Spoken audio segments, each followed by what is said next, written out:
From the Puppet Geek and MMGN.com, and today I got an interesting case review, and it's this bumper case by Cleave. Now, if you don't know this about this case, I've actually sort of touched base on it on my last video, what I just bought today, where I sort of show what I just buy today, which is interesting. Obviously, it's not just random stuff, and one of them being is this case right here. Now, this case I bought from an Asian iPhone phone store, and it was about for $30. Now, I've seen this case vary from price. So, if you do live in Melbourne, Australia, you would see this case around. I'll put some pictures up also, so you can sort of have a closer look at it. And it varies from price. I got this for $30.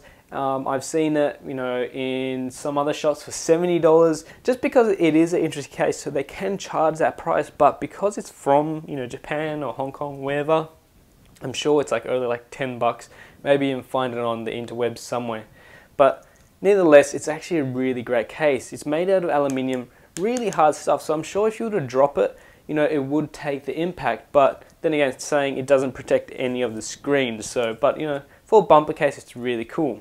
Now, as you can see here, one thing about the case is that you have to actually screw it on, which is really interesting because I actually had a problem the other day when I wanted to change my case. And because it uses these 1.5 millimeter Allen key screws, I've actually lost the actual screw what comes with the case itself. Now, actually, when you straight from the box, you get an Allen key. You actually get 2 extra screws, which is great because those are really tiny screws. And like me, if I've already lost them, I don't know where I've actually put them. And because inside that bag it also had the Allen key, I was like, oh my god, this case is now permanently stuck on my phone. And then I found out, it's a 1.5 millimeter Allen key tool, which is one of these. I'll show you how it looks like right here, if I can get it out. Yeah, it's just something like that, really small. You just sticks it in there and then unscrew it like so.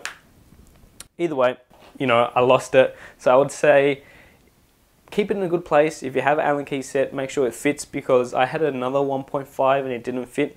I don't know why. It was just like a little tiny thing. I was like trying to shove it in there, just want to fit. So just make sure 1.5, just to remind you guys. Also, one thing about the case, if you can hear this, I'll show you closer. That noise right there. Now that noise right there is actually the buttons actually moving. You can actually, when I'm rubbing my finger across it, you can actually hear that also.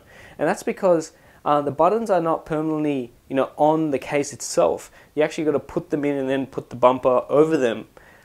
So you can actually, so basically it's a button touching the other button on the phone. It's really weird how it works, but it works nevertheless. Also on the case, you got a little card slot right there, which I don't really get, because usually once your SIM card's in there, it's usually just going to stay there. It would have been really nice if it was actually fully covered. It would have just made it a lot better, I think, personally. And also the iPhone jack, or the headphone jack. Sorry, iPhone jack. The headphone jack is actually really small. It can only fit like those slimline headphones, or basically any size which is the iPhone headphones basically. So those earbuds would definitely fit in there. Anything else bigger than that, you have to really maybe try it first, I would say. If you have your more regular headphones you use every day on your phone, definitely check it out. It's about that big, so as you can see. Nevertheless, really great case. I would recommend it to anyone, because cases, for me personally, I find it really hard to buy a case. I've been actually going nude with the case for a while, because it just adds heaps of bulk, and the iPhone itself is really slim, and when you actually have no case on it, you actually feel how actually slim it is and really appreciate the design. Now with this, it does add a little bit of width to it, but it doesn't add any bulk to it, which is great. So I actually don't mind the width, it just gives me something extra to hold, but it doesn't add any bulk when I put it in my pocket. And plus it looks great, you got those little edges there. Just a nice curved design, interesting curved design. It does come in a variety of colors. It comes in like black, white, silver, red, blue, all these colors. Anyways, that's the Cleave case. Check it out. I'm sure you'll find it in some Asian store, Amazon, eBay, but I would recommend it. It's a really cool case, if you love bumper cases, that is. But if you're all for protection, this isn't really the case. I wouldn't want to drop it and break the glass and stuff. Anyway guys, I'll catch you guys later. and see you in the next video. See ya.